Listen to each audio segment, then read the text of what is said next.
Clinically നമുക്ക് ഏറ്റവും relevant ആയിട്ടുള്ളത് ബൊട്ടുലിനിയം ടോക്സിൻ ആണെന്ന് പറഞ്ഞു. അപ്പോൾ നമുക്ക് ബൊട്ടുലിനിയം ടോക്സിനെ കുറിച്ച് നമുക്ക് നോക്കാം.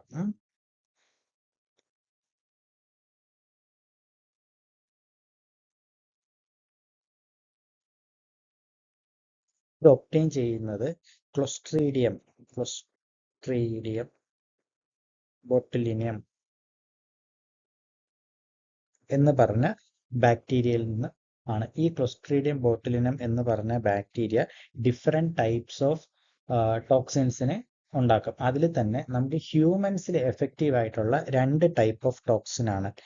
ടൈപ്പ് എ ടോക്സിനും ടൈപ്പ് ബി ടോക്സിനും. ഇതില് ടൈപ്പ് എ ടോക്സിൻ ഇല്ലേ, ഈ ടൈപ്പ് എ ടോക്സിൻ ആണ് നമുക്ക് ഏറ്റവും കൂടുതൽ എഫക്റ്റീവ് ആയിട്ട് ഉള്ളത്, ഈ ടൈപ്പ് എയിലും ടൈപ്പ് ബിയിലും തന്നെ. ഇനി ഈ ടൈപ്പ് എ ടോക്സിൻ, ഇതിന്റെ മെക്കാനിസം അല്ലെങ്കിൽ ടോക്സിൻ എങ്ങനെയാണ് നമ്മുടെ ശരീരത്തിൽ, ഇതിന്റെ മെക്കാനിസം ഓഫ് ആക്ഷൻ എങ്ങനെയാണെന്നുള്ളത് നമുക്ക് മനസ്സിലാക്കാം. ഇതിന്റെ മെക്കാനിസം ഓഫ് ആക്ഷൻ എന്ന് പറഞ്ഞു കഴിഞ്ഞാൽ, ഈ ടോക്സിൻ എന്താ ചെയ്യാന്നറിയോ? അസറ്റൈൽ കോളിൻ റിലീസിനെ ഇൻഹിബിറ്റ് ചെയ്യും. നമുക്കറിയാം, അസറ്റൈൽ കോളിൻ റിലീസിനെ ഇൻഹിബിറ്റ് ചെയ്യണമെങ്കിൽ നമുക്ക് എന്ത് ചെയ്താൽ മതി? നമ്മളവിടെ ഒന്നെങ്കിൽ നമ്മൾ കാൽഷ്യത്തിനെ ബ്ലോക്ക് ചെയ്യണം. കാൽഷ്യത്തിനെ ബ്ലോക്ക് ചെയ്ത് കഴിഞ്ഞാൽ വെസിക്കുലർ ഫ്യൂഷൻ നടക്കും. ആ വെസിക്കിളിൽ നിന്ന് മെമ്പറൈനിൽ ഫ്യൂസ് ചെയ്താലേ അസറ്റൈൽ കോളിൻ റിലീസ് ആവുള്ളൂ. അപ്പം കാൽഷ്യം ഡിപ്പെൻഡന്റ് സ്നെയർ പ്രോട്ടീനെ ഇവിടെ ഇൻഹിബിറ്റ് ചെയ്യുകയാണ് ഈ ബൊട്ടുലിനിയം ടോക്സിൻ ചെയ്യുന്നത്. അത് എങ്ങനെയാണെന്ന് വെച്ച് കഴിഞ്ഞാൽ, സപ്പോസ് നമുക്കിപ്പോൾ ഒരു ന്യൂറോൺ ഉണ്ടെന്ന് വിചാരിക്കുക. നമ്മൾ ന്യൂറോണിന്റെ ടെർമിനൽ എടുക്കുകയാണ് കേട്ടോ. ഈ ന്യൂറോണിന്റെ ടെർമിനലില് ന്യൂറോണിന്റെ ടെർമിനലിൽ ഇവിടെ ആരുണ്ട്? അസറ്റൈൽ കോളൈനുള്ള വെസിക്കിൾ ഉണ്ട്. ഈ വെസിക്കിളിന്റെ കൂടെ ഉള്ള ഒരു പ്രോട്ടീന്റെ പേരാണ് സ്നെയർ പ്രോട്ടീൻ. ഏതാണ്ട് ഈ സ്നെയർ പ്രോട്ടീൻ എന്നൊരു സാധനമുണ്ട്. ഇത് ഇവിടെ വന്നിട്ട് ബൈൻഡ് ചെയ്യണം. ഇവിടെ വന്നിട്ട് ഇതാണ് സ്നെയർ പ്രോട്ടീൻ.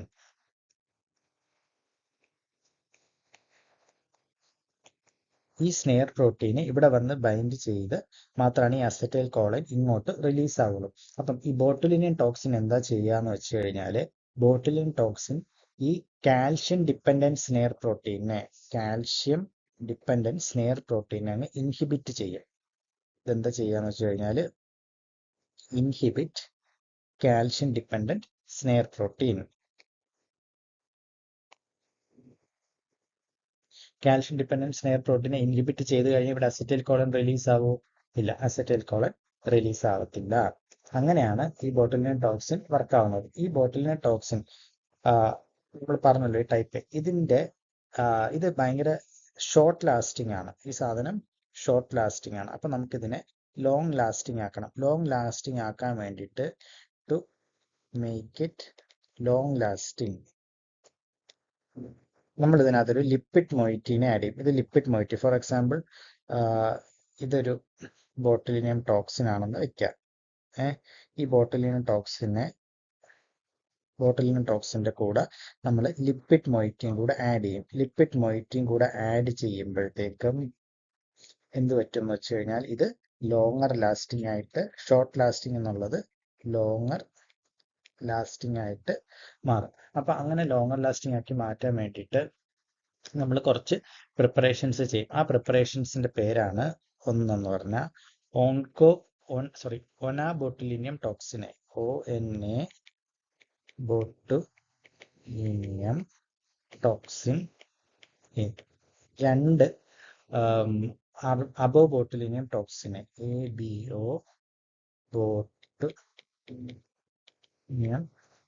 Toxin A.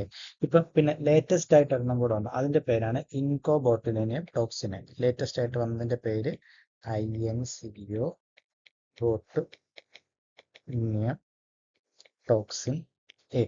നമ്മൾ ഈ ബോട്ടുലിനിയം ടോക്സിൻ നമ്മൾ ഈ ഹെയറിലൊക്കെ ചെയ്യുമ്പം നമ്മൾ കേൾക്കാം ബോട്ടോക്സ് ചെയ്യാന്ന് പറയും. ആ സാധനം തന്നെയാണ്. അപ്പൊ നമ്മൾ ഈ ടൈപ്പ് എനെ നമുക്ക് എങ്ങനെ വിളിക്കാം? ടൈപ്പ് എനെ നമുക്ക് ബോട്ടോക്സ് അല്ലെങ്കിൽ BTXA എന്ന് നമുക്ക് വിളിക്കാം. ഈ ബോട്ടുലിനിയം ടോക്സിൻ അല്ലേ ഭയങ്കര ഫാറ്റിലാണ്. അതായത് ഒരു കുഞ്ഞി ഡ്രോപ്പ് ബോട്ടുലിനിയം ടോക്സിൻ നമ്മൾ ബ്ലഡിൽ എത്തിക്കഴിഞ്ഞാൽ ആള് പടിയാവും. മനസ്സിലായ? അത് കാരണം നമ്മൾ ഭയങ്കര കെയർഫുൾ ആയിരിക്കണം. അപ്പോൾ നമ്മളിപ്പോൾ ഈ ഒരു പെർട്ടിക്കുലർ ഏരിയ, നമ്മളൊരു സ്കിന്നിന്റെ ഒരു ഏരിയയിൽ മാത്രം നമുക്ക് ബോട്ടോക്സ് കൊടുക്കണം. അത് അത്രയും കെയർഫുൾ ആയിട്ട് കൊടുക്കാവുള്ളൂ. ഒരു കാരണവശാലും അത് സിസ്റ്റമിക് സർക്കുലേഷനിൽ എൻ്റർ ആവാൻ പാടില്ല. സിസ്റ്റമിക് സർക്കുലേഷനിൽ ബോട്ടോക്സ് അല്ലെങ്കിൽ ബോട്ടുലിനിയം ടോക്സിൻ എൻ്റർ ആയി കഴിഞ്ഞു കഴിഞ്ഞാൽ ആള് അതാ ഹുവാ ഹിവ.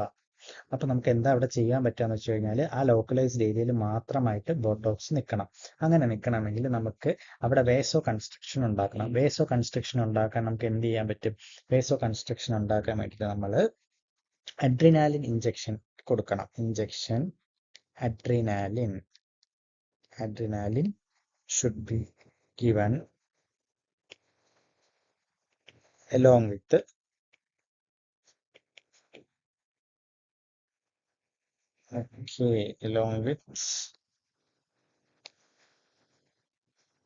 botulinum toxin A to prevent entry to systemic circulation. Adrenaline എന്ത് ചെയ്യും? അവിടെ വാസോ കൺസ്ട്രക്ഷൻ ഉണ്ടാക്കും. ഇത് ഭയങ്കര ഇമ്പോർട്ടൻ്റ് ആണ്. അപ്പൊ നമ്മൾ ബോട്ടുലിനം ടോക്സിനെ കുറിച്ച് എന്തൊക്കെ പഠിച്ചു? ഒന്നാമത് നമ്മൾ പഠിച്ചതെന്ന് വെച്ച് കഴിഞ്ഞാൽ ഇത് നമ്മൾ ഒബ്റ്റെയിൻ ചെയ്യുന്നത് പറഞ്ഞാൽ ക്ലോസ്ട്രീഡിയം ബോട്ടുലിനിയം എന്ന് പറഞ്ഞ ബാക്ടീരിയയിൽ നിന്നാണ്. ആ ബാക്ടീരിയയിൽ തന്നെ ടൈപ്പ് എ ആണ് more effective in humans than type B. Type എയും ബിയും എഫക്റ്റീവ് ആണ് പല ടൈപ്പ് ഉള്ളതിൽ. അതിൽ തന്നെ എ ആണ് മോസ്റ്റ് എഫക്റ്റീവ് എന്ന് പറയുന്നത്. നമുക്കിതിനെ ഓൾസോ നോൺ ആസ്, അല്ലെങ്കിൽ നമുക്കിതിനെ എന്ത് വിളിക്കാം? BTX-A എന്ന് വിളിക്കാം. പിന്നെ നമ്മൾ എന്താ പഠിച്ചത്? ഇത് ഷോർട്ട് ലാസ്റ്റിംഗ് ആണ്. അപ്പൊ നമ്മൾ ഇതിനെ ലോങ് ലാസ്റ്റിംഗ് ആക്കാൻ വേണ്ടിയിട്ട് നമ്മൾ ഇതിനകത്തൊരു ലിപ്പിഡ് മൊയിറ്റി ആഡ് ചെയ്യും. ആ ലിപ്പിഡ് മൊയിറ്റി കൊണ്ടുണ്ടാക്കിയ പ്രിപ്പറേഷനാണ് ഒണാബോട്ടുലിനിയം, അബോബോട്ടുലിനിയം ആൻഡ് ഇൻകോബോട്ടുലിനിയം. ഒണാബോട്ടുലിനിയം, അബോബോട്ടുലിനിയം, ലേറ്റസ്റ്റ് ആയിട്ടുള്ളത് ഇൻകോബോട്ടുലിനിയം എന്ന് പഠിച്ചു. പിന്നെ നമ്മൾ ഇത് ഭയങ്കര ഫാറ്റൽ ആണെന്ന് പഠിച്ചു. ഇത് സിസ്റ്റമിക് സർക്കുലേഷനിൽ ഒരു കാരണവശാലും എൻ്റർ ആവാൻ പാടില്ല എന്ന് പഠിച്ചു. അതുകൊണ്ട് ലോക്കലൈസ്ഡ് ഏരിയയിൽ തന്നെ അതിനെ നിർത്താൻ വേണ്ടിയിട്ട് നമ്മൾ അതിൻ്റെ കൂടെ adrenaline injection along with Botox കൊടുക്കും. അപ്പോൾ വാസോ കൺസ്ട്രക്ഷൻ ഉണ്ടാകുന്നത് കാരണം സിസ്റ്റമിക് സർക്കുലേഷനിൽ ബോട്ടുലിനം ടോക്സിൻ കടക്കത്തില്ല എന്നുള്ളതും പഠിച്ചു. ബോട്ടോക്സിന്റെ യൂസസും കൂടെ നമുക്ക് നോക്കാം. മിക്ക ആൾക്കാരും കേട്ടിട്ടുണ്ടാവും കോസ്മെറ്റിക് പ്രോസസ്സിനൊക്കെ അല്ലെങ്കിൽ പർപ്പസ് നമ്മൾ നല്ല ഗ്ലാമർ കിട്ടാൻ വേണ്ടിയിട്ട് നമ്മൾ ബോട്ടോക്സ് യൂസ് ചെയ്യുന്ന കാര്യങ്ങൾ നമുക്കറിയാം. ഇപ്പം ഈ ഫിലിം ഫീൽഡിലുള്ള ആൾക്കാരൊക്കെ യൂസ് ചെയ്യുന്നത്. അതുകൂടാതെ കുറച്ച് കാര്യങ്ങളും കൂടെ നമുക്ക് മനസ്സിലാക്കാം. പിന്നെ ഇതെങ്ങനെയാണ് ആക്ട് ചെയ്യുന്നത് എന്നുള്ള അറിയാനുള്ള ഒരു ക്യൂരിയോസിറ്റി ഉണ്ടാവില്ലേ? അത് നമുക്ക് എങ്ങനെയാണെന്ന് മനസ്സിലാക്കാം. അപ്പം നമ്മൾ പറഞ്ഞ ബോട്ടുലിനം ടോക്സിൻ എന്ന് പറഞ്ഞു കഴിഞ്ഞാൽ അതെന്താ ചെയ്യുക? അസറ്റൈൽ കോളിനെ റിലീസിനെ ഇൻഹിബിറ്റ് ചെയ്യും അല്ലെ? അപ്പൊ സാധാരണഗതിയിൽ അസറ്റൈൽ കോളിൻ റിലീസ് ചെയ്യുമ്പോൾ എന്താ സംഭവിക്കുക? അസറ്റൈൽ കോളിൻ സാധാരണഗതിയിൽ റിലീസ് ചെയ്യുമ്പോഴത്തേക്കും മസിൽ കോൺട്രാക്ഷൻ ആണ് ഉണ്ടാവുക. അപ്പൊ നമ്മൾ ബോട്ടോക്സ് കൊടുത്തിട്ട് അസറ്റൈൽ കോളിനെ ഇൻഹിബിറ്റ് ചെയ്ത് കഴിഞ്ഞാൽ അസറ്റൈൽ കോളിൻ റിലീസ് ഉണ്ടാവും? അസറ്റൈൽ കോളിൻ റിലീസ് ഉണ്ടാവത്തില്ല. അങ്ങനെ അസറ്റൈൽ കോളിൻ റിലീസ് ഉണ്ടായില്ലെങ്കിൽ എന്ത് സംഭവിക്കും? മസിൽ കോൺട്രാക്ഷന് പകരം മസിൽ റിലാക്സേഷൻ സംഭവിക്കും. അപ്പൊ അങ്ങനെയാണ് നമ്മൾ ഈ പ്രായമായ അപ്പൂപ്പനെ കണ്ടോ റിങ്കിൾസും ഇവിടെ ഈ നടുക്കുള്ള ലൈൻസ് ഗ്ലബെല്ലാർ ലൈൻസ് എന്ന് പറയും, ഈ ഐബ്രോസിന്റെ ഇടയിലുള്ളതിന്. അപ്പം ഇതെല്ലാം നമ്മൾ ബോട്ടോക്സ് കൊടുത്തപ്പോൾ കണ്ടോ നല്ല ഷൈനി ആൻഡ് മസിൽ നല്ല റിലാക്സ് ആയി കോൺട്രാക്റ്റഡ് ആയിട്ടിരുന്നപ്പോഴാണ് അപ്പൂപ്പനായിട്ട് തോന്നിയത്. ബോട്ടോക്സ് കൊടുത്തതിന് ശേഷം അപ്പൂപ്പൻ നല്ല ചുള്ളനായി അങ്ങ് മാറി. അതാണ് ഇതിൽ നടക്കുക. അപ്പൊ ഈ കോസ്മെറ്റിക് യൂസ് കൂടാതെ പിന്നെ നമ്മൾ എന്തൊക്കെ യൂസ് ചെയ്യുന്നറിയോ? നമ്മള് ആദ്യം ഇത് പറയാം. നമുക്ക് ബാറ്റ്സ് എന്ന് പറഞ്ഞ നിമോണിക്കിൽ നമുക്ക് ഇതിനെ ഓർക്കാം. എങ്ങനെ ബോട്ടോക്സ് യൂസ്? നമുക്ക് BATS. ഇതിൽ ബാറ്റ്സിന്റെ ബി എന്താന്ന് വെച്ച് കഴിഞ്ഞാൽ നമ്മുടെ കണ്ണിന് സ്ട്രബിസ്മസ് അല്ലെങ്കിൽ ബ്ലിഫറോസ്പാസംസ് ഒക്കെ വരത്തില്ലേ, അതിന് നമുക്ക് യൂസ് ചെയ്യാം. ബ്ലിഫറോസ്പാസത്തിന് യൂസ് ചെയ്യും. എന്താണ് ബ്ലിഫറോസ്പാസം? ബ്ലിഫറോസ്പാസം എന്ന് പറഞ്ഞു കഴിഞ്ഞാൽ ഇൻവോളണ്ടറി ടൈറ്റ് ക്ലോഷർ ഐലിഡ്സ്. പിന്നെ നമുക്ക് അക്കലേഷ്യ കാർഡിയക്ക് യൂസ് ചെയ്യാം. അക്കലേഷ്യ കാർഡിയ എന്താണെന്നറിയോ? നമ്മുടെ ഈ പടത്തിൽ നോക്കിക്കഴിഞ്ഞാൽ ആദ്യം ഞാൻ കാര്യം എഴുതാം.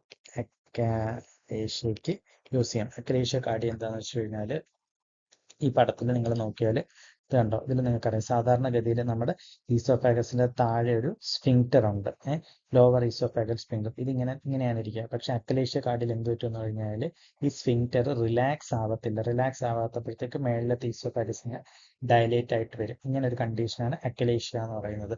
അപ്പൊ നമ്മളിവിടെ ബോട്ടോക്സ് കൊടുത്ത് ഈ സ്ഫിങ്ക്റ്ററിനെ റിലാക്സ് ചെയ്ത് കഴിഞ്ഞാൽ ആ പ്രശ്നം അങ്ങ് മാറത്തില്ലേ. അപ്പൊ നമുക്ക് അക്കലേഷ്യ കാർഡിലേക്ക് യൂസ് ചെയ്യാം. പിന്നെ എന്ന് പറഞ്ഞു കഴിഞ്ഞാൽ ടോർട്ടിക്കോളിസിന് നമുക്ക് യൂസ് ചെയ്യാം. ടോർട്ടിക്കോളിസ് എന്ന് വെച്ച് കഴിഞ്ഞാൽ നമ്മുടെ സ്റ്റെർണോക്ലീഡോമാസ്റ്റോയിഡ് മസിലില്ലേ, ഇവിടുത്തെ സ്പാസത്തിനെയാണ് ടോർട്ടിക്കോളിസ് എന്ന് പറയുന്നത്. അപ്പൊ അവിടെ നമ്മൾ അത് കൊടുത്തു കഴിഞ്ഞാൽ ടോർട്ടിക്കോളിസിന് നമുക്ക് യൂസ് ചെയ്യാം. പിന്നെ സ്ട്രബിസ്മസ്, സ്ക്വിന്റ് അങ്ങനെയുള്ള സംഭവങ്ങൾക്ക് നമുക്ക് യൂസ് ചെയ്യാം, സ്ക്വിന്റിനെ യൂസ് ചെയ്യാം. പിന്നെ വേറൊരു സംഭവം കൂടെ ഉണ്ട്. ഈ അസറ്റൈൽ കോളിന്റെ അളവ് അല്ലെങ്കിൽ അസറ്റൈൽ കോളിൻ ഒരുപാട് റിലീസ് ചെയ്ത് ഇത് കാരണം എന്തുണ്ടാക്കും, പെയിൻ സെൻസേഷൻ കൂട്ടും. അപ്പൊ നമുക്ക് എന്തിനെ യൂസ് ചെയ്യാം, മൈഗ്രെയിനും കൂടെ യൂസ് ചെയ്യാം എന്നുള്ളത് ഓർത്ത് വയ്ക്കുക. മൈഗ്രെയിൻ പെയിൻ റിലീഫിന് വേണ്ടിയിട്ട് അസറ്റൈൽ കോളിൻ യൂസ് ചെയ്യാം. മൈഗ്രെയിൻ പെയിൻ റിലീഫിനും കൂടെ അസറ്റൈൽ കോളിൻ യൂസ് ചെയ്യാം. ഇത്രയാണ് കാര്യങ്ങൾ. അപ്പം ഓർക്കുക, നമ്മൾ ഈ പൊതുവെ മമ്മൂട്ടിക്ക് 70 വയസ്സായിട്ട് ഇപ്പോഴും 40 പോലെ ഇരിക്കുന്നു, മഞ്ജു വാര്യറിന് 45 വയസ്സായിട്ട് ഇപ്പോഴും 30 പോലെ ഇരിക്കുന്നു എന്നൊക്കെ പറയുന്ന അവർ കൂടുതലും ഈ ബോട്ടോക്സ് ഒക്കെ യൂസ് ചെയ്യുന്നതുകൊണ്ടാണ് ഇപ്പോഴും ഇങ്ങനെ ചുള്ളന്മാരായിട്ട് ഇരിക്കുന്നത്. മനസ്സിലായോ?